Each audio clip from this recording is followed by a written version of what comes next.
The Power of Delusional Self-Belief. A video by Modern Ideas. Okay, let's check this video out, man. Because I think right now, if I was to quit rapping and I said I want to go to the NBA, I would be in the NBA. No, you wouldn't. Yes. No, you wouldn't. Yes, I would. No, you wouldn't. Yes, I would. Why would you think you could make it to the NBA? Because I think I could do anything. Man, that is literally the trick to it all. And I think that interviewer doesn't even understand that.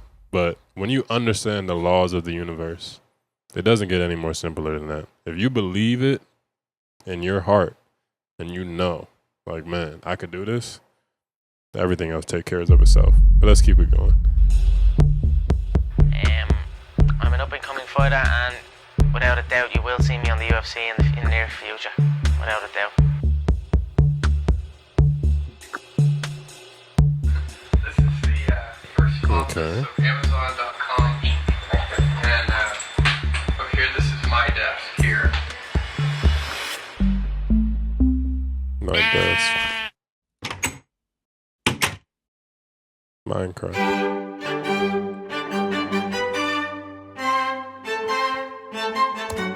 Okay. No dream too big. Okay. July 1945 Gunda Haig, with the wind-blown hair, number 200. breaks the world record for the fastest time to run a mile. 4 minutes and 1.2 God seconds. damn. And people said, well, there may be a You balance. know how fast that is? A 4-minute mile? But the fastest mile I ever ran was 5:45. That's back when I was playing basketball and I was like 17 years old. 26 now. I can't do that shit. Let me not say that. I could if I wanted to, but I don't want to. It's not really a point. But let's keep the video going. Barrier. At the time, everyone believed that 4 minutes was the barrier, that running a mile in under 4 minutes was physically impossible. You can't keep on running faster. Scientists even claimed that a human body simply isn't capable of running that fast. That if it ever did,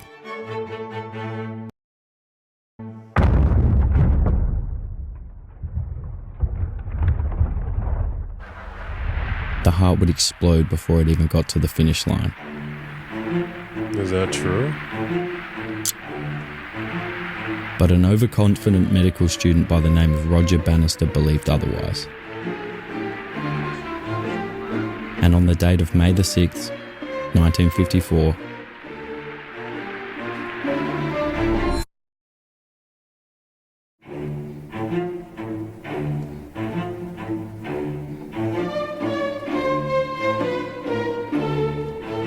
As a medical student, knew that there wasn't a brick wall. If you could run it in 4 minutes and 2.2 seconds, then you would find somebody else somewhere who trained a little better and they could do it. and just shy of 2 months later, 22 more people had followed in Roger's footsteps.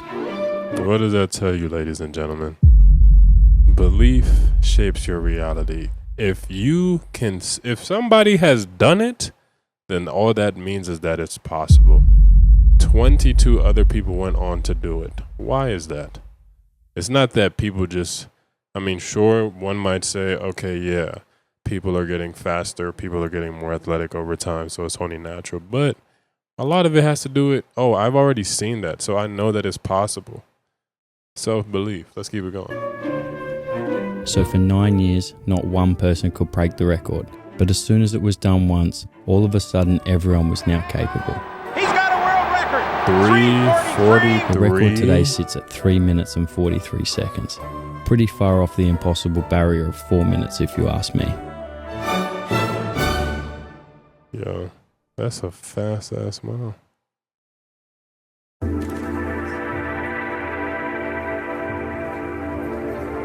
You only get one life. Very true. Make sure you do something cool with it or don't. We really don't care.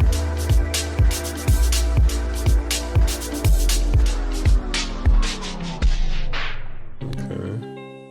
This is a song that I used to hear the old folks sing a long time ago. And I used to hear them tell me these words. When we were little kids, we all had big dreams. Mm-hmm. If someone asked you what you wanted to do when you grew up, it was an astronaut, an athlete, or maybe it was an actor. But then when you get to a certain age, you're expected to lower your standards. For me, it was being a musician. Still is. Carrying out the dream. We just taking a little detour, you know what I mean? Doing a little reaction. I want to be a YouTuber too, but that wasn't a dream that I had when I was a kid. I wanted to be a musician. Let's keep it going. Told you can't do certain things. And I don't disagree, to be honest. Most people shouldn't be chasing a dream. But there's some people out there that have it inside of them. And it makes me wonder, how many of those people never got there because they were told they couldn't? A lot, actually. I almost didn't pursue music because somebody told me like, oh, well, my friend, which she didn't mean any malice behind, but she told me like, yeah, don't you want to do something more centered around academics?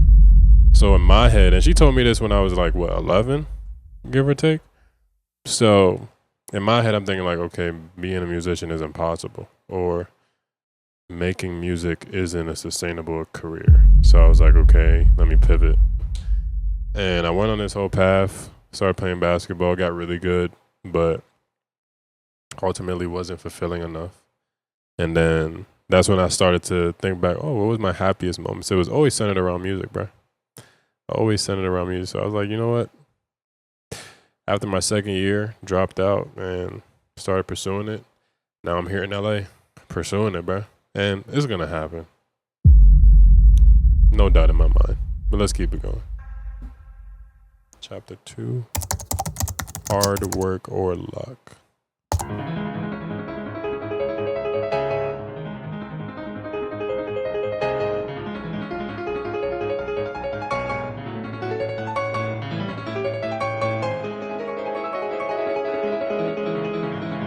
Who is that? Bill Gates. $115.8 billion. That's how much money Bill Gates is currently worth. If you get rid of 99%, I'd have 1.3 billion. I'm so sorry. Just 1% of Bill's money is more than 500 times more than the average person will make throughout their entire lifetime. And I don't care what you think about him. Bill's a great guy. He's done great things. Is it true that you can leap over a chair from a standing position? It depends on the size of the chair. But I want to take a look at how. How can a single human being who wasn't handed anything, by the way, make more money than 60 fucking countries combined? Man, let's hear it. This is so interesting, bro. At age 12, Bill's parents send him to a private school by the name of Lakeside. 1 year in, the school gains access to something special. This is a Teletype Model 30. One of the only computers in the world at the time. And this is where Bill finds his love for programming. Alongside his classmate Paul Allen, they both begin experimenting with writing code. At the time, they were discouraged from playing around with the computers, told they were better off pursuing something real in the world. And so Bill did exactly that. After graduating, he goes off to college to study law. Isn't that crazy? So many people just tell you like, they just project their own fears and insecurities onto you, and that kills more dreams than anything else. Like, I think everybody's success story, damn near everybody's success story that I've ever heard, stemmed from somebody telling them like, you know what, you shouldn't be doing this, you should do something else. But the only reason they're saying to do that is because people believe in practical ways of living. But it's like, bro, nothing is guaranteed.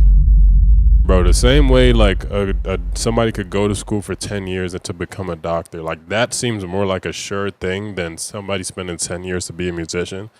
But both of them require radical self-belief. 5 years in, you could realize that, you know what, I suck at being a doctor. And people think that, oh yeah, well, you got your degree and stuff like that. But at the same time, it's no different. It's the same thing. Let's keep it going. Being a lawyer. But whilst he's there, he keeps his passion for computers. He spends most of his spare time reading about them. In books, in articles, in magazines. Fascinated by them.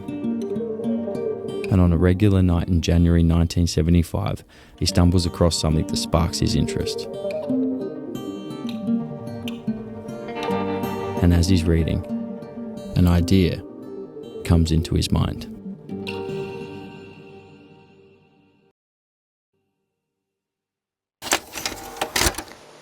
Hello.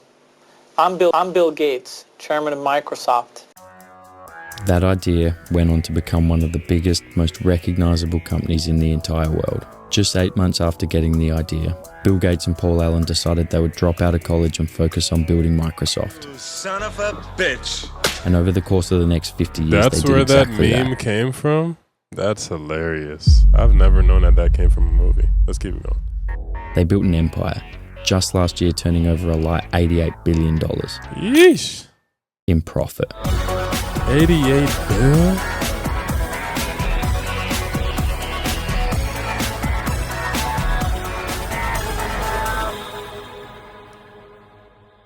Man. Now, Bill's story is an interesting one, because from the outside looking in, we can see how lucky he was. Lucky. Born into an upper middle class family, access to one of the only computers in the world at the time. The list goes on. But you can't look at that list and blame luck alone for his success. Not at all. Sure, Bill had one of the luckiest head starts a human could ever have, but he also built everything himself. Bill was an incredibly hard worker. We were hardcore about, hey, if you're working on a piece of code, just get it done. Don't worry about sleep. He'd be in the office 7 days a week, up to 18 hours a day. I didn't believe in weekends. I didn't believe in vacation. From age 20 to age 30, Bill and Paul didn't take a single weekend off. Jesus He never Christ. received a penny from his parents to fund Microsoft. You know how insane that is? Nigga, I'd be driving and I'd be like, oh my God, I gotta take the afternoon. I gotta take 2 days off. Now, granted, it's not something that driving Uber isn't something that I'm crazy passionate about, but yeah, nah. That's insane. And it's not even to say that that's what you need to do in order to become that successful. I don't think that you do. I think something that played more to Bill Gates' success than obviously the hard work is the belief that what he was doing would garner so much success. Sure, the hard work does play a part, but there's people who work just as hard as him and they never see that kind of money. Why is that? The belief, you know? Our belief shapes our reality. But let's keep it going. In fact, the business was actually losing money for the first 5 years. As every business does. Luck was involved, no doubts about it. He was in the right place at more than the right time, but he also put in more work than everyone else. The success wouldn't exist without both parts. And he's even touching on something that, you know, when you think about alignment or manifestation and stuff like that, it is the fastest way to manifest anything is alignment across all three planes: mental, physical, and spiritual. So the physical would be the hard work that they're describing. That is the only thing that a lot of people focus on. They focus on, okay, the hard work, doing the work and stuff like that. But if you don't have the belief that this thing was going to work, you're going to stop. Like the reason why Bill Gates was able to take 10 years or go 10 years straight and not take a weekend off and stuff like that, the business is losing money for the first 5 years, and people are looking like, bro, why are you still going? It's because he's seeing something that other people cannot see. You know, more times than not, when you're on a path to success and happiness and joy, you're going to see shit that people just cannot see. Like people, I can't even tell people the dreams that I have or the things that I see in my reality or that I see for myself. They would be looking at me like, bro, you're fucking insane. And more times than not, you do got to be fucking insane to achieve shit like a Bill Gates. You know, because what may be fucking insane to somebody else is normal to me or normal to Bill Gates. Like he normalized being a billionaire, you know, and it's through that we're seeing everything that he's doing. It's like, oh, yeah, it all makes sense now. But let's keep it going. I think as people, we like to think of the world as linear, that things happen in a straight line. Okay. But that never seems to be the case. Most of the time, things happen very randomly, and if we're talking in terms of success, it's usually exponential. Usually there's a few lucky moments that change things forever. For example, like I said, Microsoft was losing money for the first 5 years. Sure. It was only in 1980 when they made a deal with IBM when they got their first breakthrough. Okay. They were introduced to millions of computers overnight. People talk about, wow, you've had such success and it's just been so over. Bruh, that just made me itch. Is this who is this? It's a director. I forgot his name. Oh, let's see. Overnight and whatever. Well, whatever success I've got has come after like 8 years of just nothing working out. Inevitable. Yeah. At a certain point, I believe with enough time things start to become inevitable. We've already established that luck is involved and you need to be in the right place at the right time. But at least in my mind it makes sense that within an entire lifetime, it's impossible that you don't get lucky once. Tarantino is a great example at this point. Quentin Tarantino. How the fuck? I think because I just saw the movie Him, so in my mind I'm thinking like Jordan Peele, but I knew it was, Quentin Tarantino. But let's keep it going. As you heard him say, 8 years of just nothing working out. And that's the shit that most people aren't willing to do. Like, I've been making music for 7 years. I made like $200. And I'm okay with that because I know that with persistence, I am going to be successful and I'm going to make all the money that I know that I deserve. And everything is going to come and happen naturally. But, you have to be so okay with shit not working out until it does. Because it's not this thing that people only see the end. They only see when shit starts to manifest and you get the fame, you get the money, you get the cars, the house. That's what they see. But in the beginning stages, people are not going to see that. And they're not even supposed to. But you have to have that conviction and self-belief. Like, bro, I don't care if it takes 15 years, 20 years. Like, I'm still going to be here chipping away at it because I know it's going to work. It has no choice. And that's part of what he was talking about in this chapter 3, inevitability. It is inevitable for you to succeed when you have that mentality. Let's keep it going, though. And when he did finally get some success, Quentin Tarantino, it all came overnight. Thanks. His first feature film did around $2.9 million on a $1.2 million budget. That's $1.7 million in profit. And the reason his story fits perfectly with this video is because logically speaking, it would have made sense to quit after year 4 or 5. Clearly what he was doing wasn't working. But because he was delusional enough to believe it would work, he put himself in a position where eventually it just had to. Sure, he's a talented guy, but he wasn't born with the ability to make great films. It was the 8 years of nothing that developed him into a great filmmaker. And because he was a great filmmaker, and because he was around for so long, one day he was in the right place, at the right time. I honestly don't see a way where if you have one dream in life, and you're committed enough to continue going for it for it. Pete Kanye right there. A quote that Michael Beasley said to a kid, he said that, everybody, we are all overnight successes. But the thing about it is that God never tells us that which night it's going to be. All it takes is one night, bro.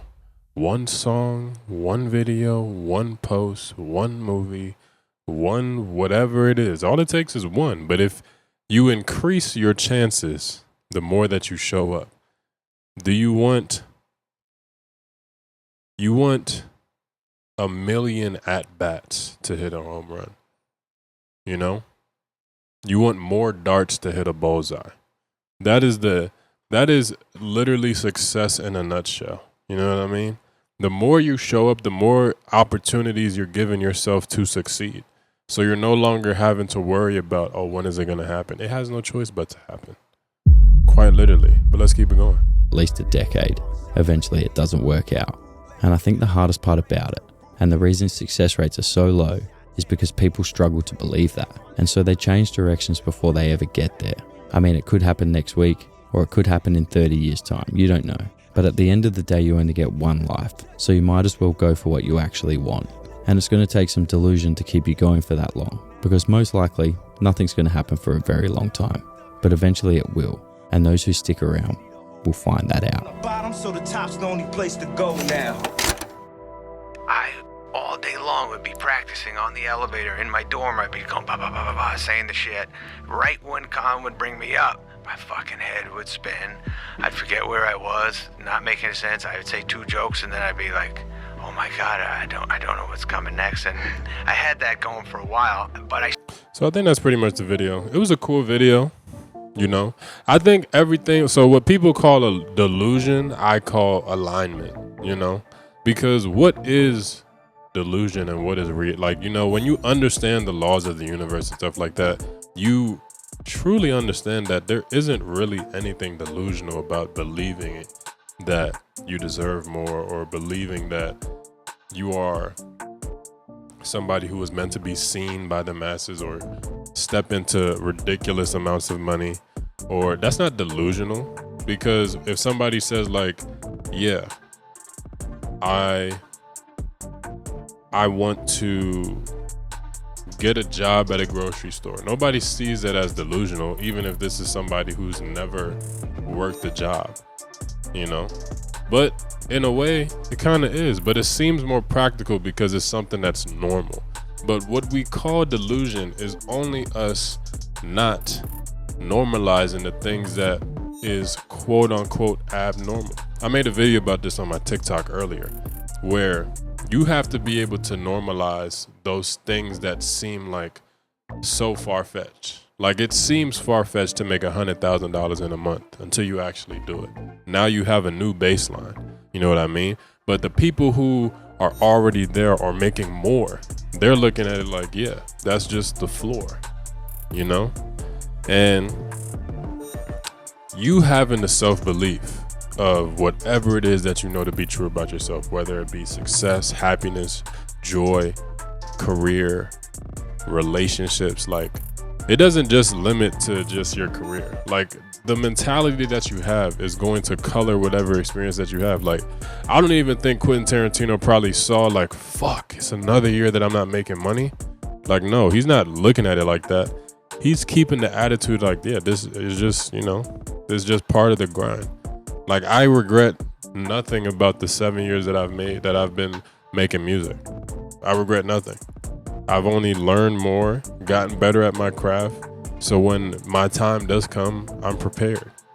Like, more times than not, people quit before things actually happen because of lack of preparation. Like, instead of looking at things taking long as like, oh, this is such a waste of time, look at it as the universe or God preparing you for when you do have your moment. Because when it comes, you'll be ready. But if you are constantly feeling annoyed by the fact that, oh, I just posted another video and it got like 2 views. It's like, okay, post another one. Because that's what you're going to have to do. Like, 2 views could quickly turn to 2 million views. And even after the 2 million view video, you're going to have to post another one again, bro. So you might as well just keep going. Like, your dreams only stop when you do. You know what I mean?